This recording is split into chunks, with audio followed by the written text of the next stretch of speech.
Здравствуйте, уважаемые телезрители! В студии Арифа Каба, в эфире еженедельная передача «Вокруг Абхазии». Мы рассказываем о важных событиях во внешней политике Абхазии, заметных мировых новостях, приводим мнения экспертов, анализируем происходящее. Итак, начнем. В Баку прошел военный парад в честь взятия Нагорного Карабаха. На центральной площади Баку 8 ноября прошел военный парад, посвященный 5-й годовщине победы в войне за Нагорный Карабах. На параде, который принимал президент Азербайджана Ильхам Алиев, в качестве почетных гостей присутствовали президент Турции Реджеп Таyyip Эрдоган и премьер-министр Пакистана Мухаммед Шахбаз Шариф. На параде были продемонстрированы образцы военной техники, находящейся на вооружении азербайджанской армии. И масштаб представленной военной техники был явно предназначен не только впечатлить всех в регионе, но и за его пределами. В азербайджанских СМИ пишут о параде в восторженных эпитетах. Цитата. «Однозначно прошедший вчера в Баку военный парад в честь 5-й годовщины Великой Победы азербайджанского народа в Отечественной войне, положившей конец 30-летней армянской оккупации 20% территории Азербайджана, можно расценивать как демонстрацию триумвирата союза трех братских стран и их лидеров. Лидеры Азербайджана, Турции и Пакистана Ильхам Алиев, Реджеп Таyyip Эрдоган и Мухаммад Шахбаз Шариф вместе принимали парад Победы и впервые вместе с азербайджанскими военными через площадь Азадлык промаршировали и пакистанские военнослужащие. В таком духе пишут официальные азербайджанские СМИ. В Баку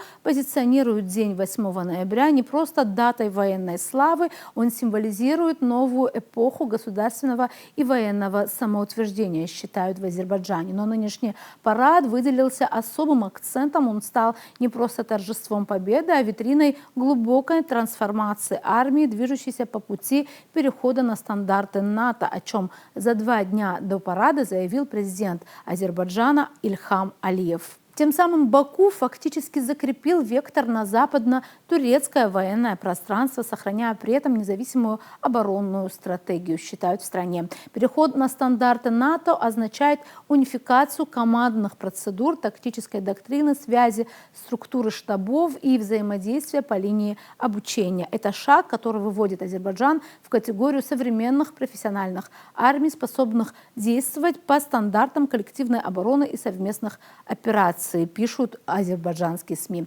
Парад стал также демонстрацией тройственного военного партнерства Азербайджана, Турции и Пакистана. Их участие показало, что Баку укрепляет связи не только с Анкарой, но и с исламским миром Южной Азии. Таким образом, Азербайджан стремится соединить тюркскую идентичность и западные стандарты, формируя уникальную модель военной политики, восточную по духу, но западную по качеству управления. Для региона это сигнал. Армия Азербайджана уже не просто инструмент защиты границ, а фактор стратегического баланса на Южном Кавказе. Именно это явно пытаются демонстрировать из Баку. Депутат Российской Госдумы Константин Затулин, комментируя прошедший в Баку военный парад, отметил, что считает это жгучей несправедливостью по отношению к армянам, передает корреспондент Политнавигатор.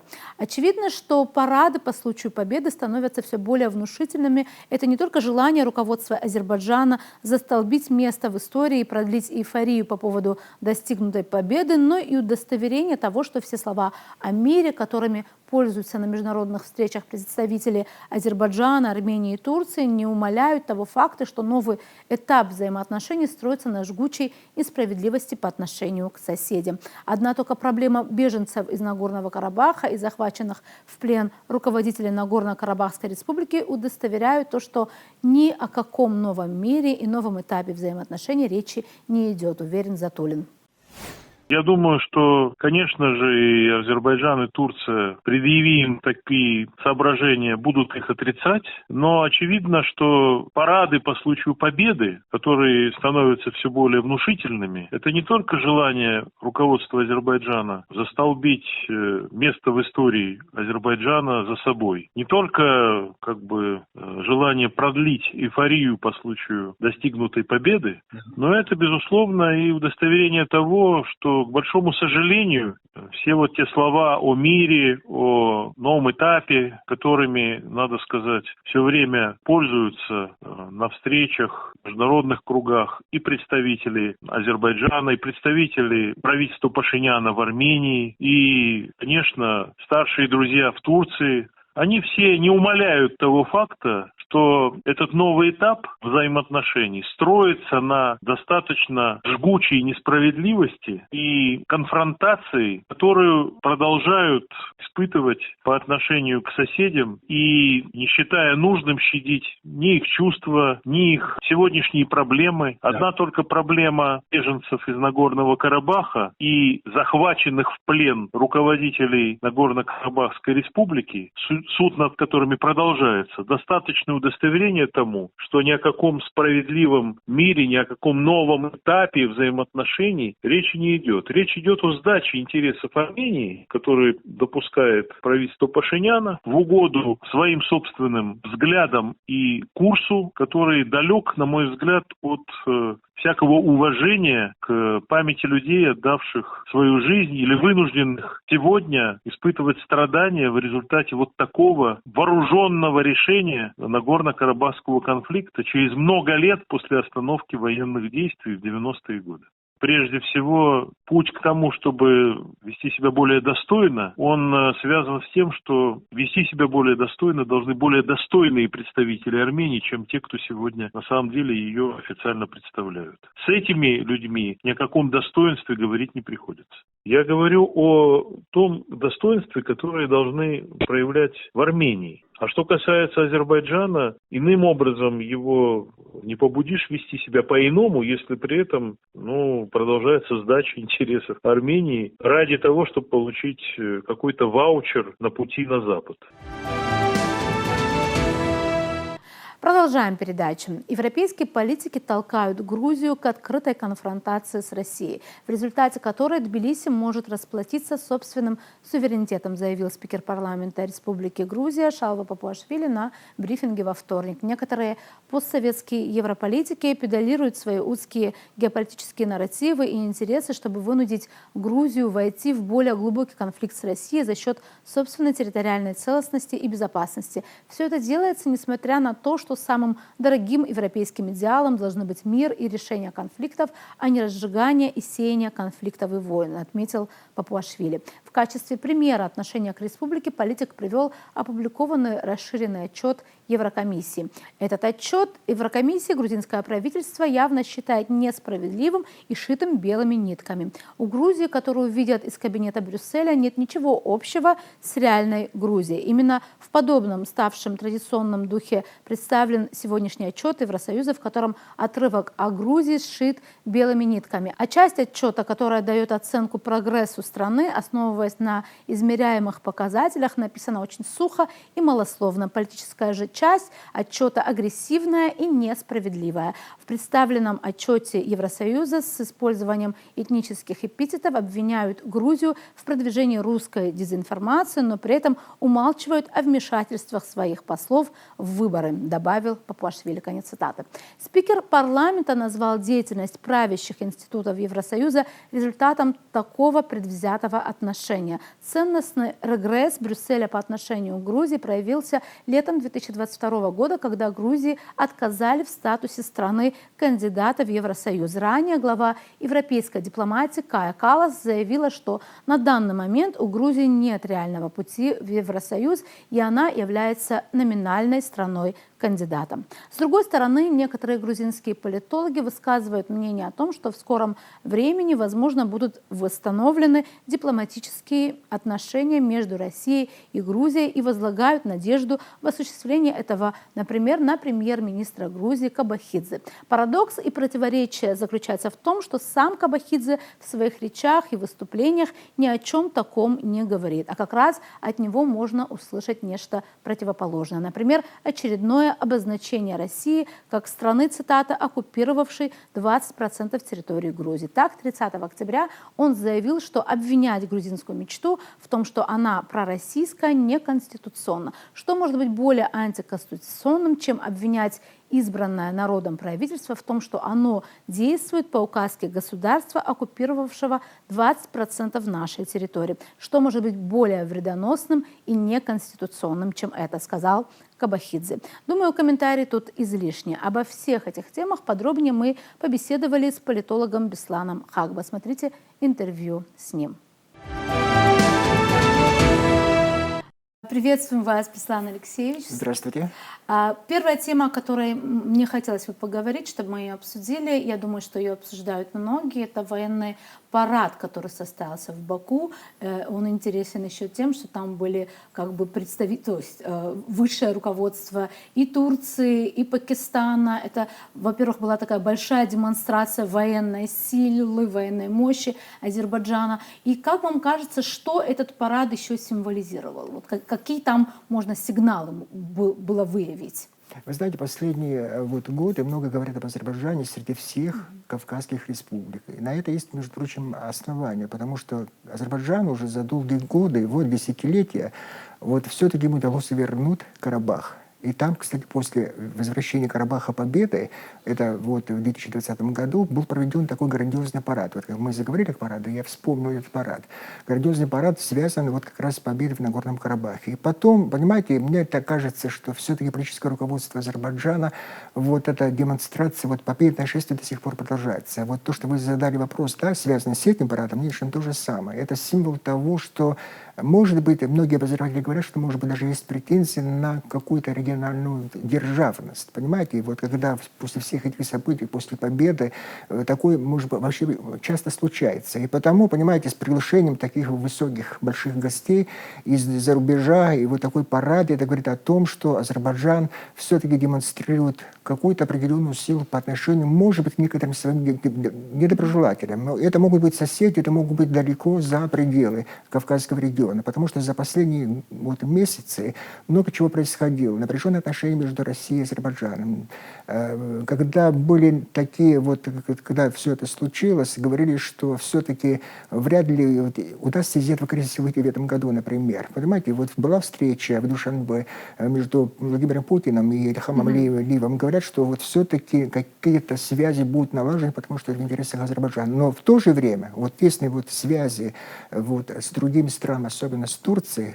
Турция – это ключевой игрок в решении многих проблем Азербайджана, в том числе связанной и с территориальной целостностью Азербайджана, и вообще проблемы геополитических и геоэкономических тоже. И потому, понимаете, это называют это такой демонстрацией такой силой, может быть, державной, не державной такой мощи, но видите, мы все это сделали. И говорит о том, что все-таки Азербайджан является сегодня, между прочим, один из многих из всех республик ключевых игроков в плане коммуникации. Потому что много говорят, там и большие державы поучаствуют, были приглашены, между прочим. Мы же видели, как Дональд Трамп встречал и премьер-министра Армении, и президента Азербайджана. Было подчеркнуто, что все-таки это благодаря его миротворческой миссии проблема решена и так далее, и так далее. Понимаете, эта демонстрация говорит о том, что все-таки эта реабилитация в плане геополитическом Азербайджана, как подчеркивает, это состоялось. Об этом нужно говорить. А во всем остальном много проблем еще до сих пор остаются, между прочим. Это проблемы продолжения, связанные с Ираном и с Зангезурским коридором, но это вопрос уже переговоров, и, может быть, удастся даже выйти на какие-то мирные договоренности с Арменией. Но это еще по большим вопросам, когда это произойдет, никто не знает. Но как раз вам кажется, разве все это так уж коррелируется с тем, скажем так, вроде бы заключенным миром, да, как бы мирными отношениями? То есть разве это не противоречит тому, что, то есть не является ли это, наоборот, зеркальным отражением того, что мира еще долго ждать в регионе не придется и между этими двумя странами? Вы знаете, многие от чего делается, что все-таки какой-то мир был установлен в этом регионе, потому что, знаете, это не говорит о том, что враждебность между двумя народами, например, азербайджанцами и армянами, будет преодолен. Понимаете, это на десятилетия. Но политика, которую проводит нынешнее руководство Армении, подчеркнута, что они согласны на договоренности, если это будет отвечать национальным интересам. А что это означает национальные интересы нынешнего руководства Армении? Как они формулируют? Это хорошие отношения с Турцией, наладить хорошие отношения с Турцией и установить, наконец, мирные какие-то договоренности с Азербайджаном, чтобы конфликт окончательно был решен. Вы понимаете, мы же живем на Кавказе, понимаете, это можно договариваться, какие-то договоренности можно заключить, а вот смогут ли мирно в ближайшем будущем сосуществовать два народа, азербайджанский и армянский народ, это под большим вопросом. Понимаете, много чего необходимо будет решить в плане статуса Нагорного Карабаха, хотя говорят, что это окончательно не решен вопрос, но многие не согласны. Внутри армянского общества очень, понимаете, напряженная такая обстановка, и во что это выльется, никто не знает, во всяком случае, в ближайшее время. Потому, вот, понимаете, очень напряженная, все-таки напряженность какая-то будет сохраняться. И потому, понимаете, это все, что делается, да, это в интересах, конечно, и больших держав, и Соединенных Штатов Америки, и Китая, потому что вот о многих коридорах, которые говорят вот в мире, да, связанные с Южным Кавказом, конечно, здесь ключевая роль Азербайджана. И потому они заинтересованы в стабильности мира. А вот как это будет осуществлено, мы до сих пор не знаем. Во что это выльется. Когда, самое главное, будет заключен мирный договор между Азербайджаном и Арменией. Да, и тем более, что говоря о стабильности в этом регионе, да, и на Южном Кавказе, нельзя забывать, наверное, и о России, да, и вроде бы тут как раз отношения, как вы уже сами сказали, какие-то, как бы переживают, можно сказать, некий кризис, да. Вот этот парад, он тоже, вот если соотносить его с азербайджано-российскими, российско-азербайджанскими отношениями, вот тут все-таки что можно подчеркнуть? Вы знаете, какие-то, вы знаете, до сих пор сохраняются напряженные отношения. Это связано с событиями, которые имело место с самолетом, вот, когда это все случилось, и были и другие акции со стороны Азербайджана и со стороны России. Это вот кризис, который имеет место, и это не значит, что вот в скором времени может быть преодолен. Но понимаете, в чем дело? Когда говорят о политике России на Южном Кавказе, все-таки я не верю, что когда-либо без учета интересов России мир на Южном Кавказе будет установлен, потому что это великая держава, это исторический фактор, и потому, наверное, фактор российский будет играть и один из ключевых факторов решения многих проблем. Но понимаете, в чем? Если говорить о параде, еще раз хочется вернуться в вопрос, который вы задали. Понимаете, ведь напряженность между Азербайджаном и Россией возникла еще из-за того, что после всех этих событий подчеркнуто, президент Азербайджана не приехал на парад 9 мая. Понимаете, многим это не понравилось. Понимаете, и некоторые акции, которые были сделаны со стороны и руководства Азербайджана, может быть, и руководства России, это вот спровоцировало кризис. Удастся ли двум лидерам преодолеть этот кризис? Какие-то встречи состоялись, какие-то телефонные разговоры и имели место. Ближайшие месяцы покажут. Но, я еще раз говорю, много конфликтов на Южном Кавказе. Без участия России ни один из этих конфликтов до конца не будет решен. А коротко хотелось бы обсудить и другую тему, она гораздо ближе к нам, буквально через реку Ингур. Там в Грузии очень возмущены последним докладом Еврокомиссии, который говорит о том, что Грузия только очень формально может претендовать на членство в Евросоюзе. Конечно, их это возмущает, там выступают все чиновники, глава парламента выступил. Как вам кажется, это был довольно предсказуемый момент, и вообще, что там происходит вот, с отношением с Евросоюзом? Чиновникам не нравится политика Грузии по отношению и к Украине, вообще к Европе. Много претензий, которые предъявляют нынешние власти. Они говорят, что чиновники говорят, из представителей Европейской комиссии, и вот как раз в этом докладе подчеркнуто, что вот Грузия отказывается от демократии, что там идет давление на оппозицию и так далее, и так далее. И потому, понимаете, это не говорит о том, что вот какие-то направление внешней политики вообще Грузии поменялось по отношению к западным странам и структурам тоже, например, по отношению к НАТО и по отношению к Европейскому Союзу. Но серьезные противоречия имеют место. Я еще раз хочу подчеркнуть, что европейские чиновники недовольны политикой России. Особенно это вот политика Грузии по отношению к специальной военной операции. Вот они рассчитывали на какие-то акции, может быть, помните, говорили об втором фронте и так далее, и так далее. Это всего не случилось. И Грузия поддерживает, во всяком случае, экономические отношения с Российской Федерацией.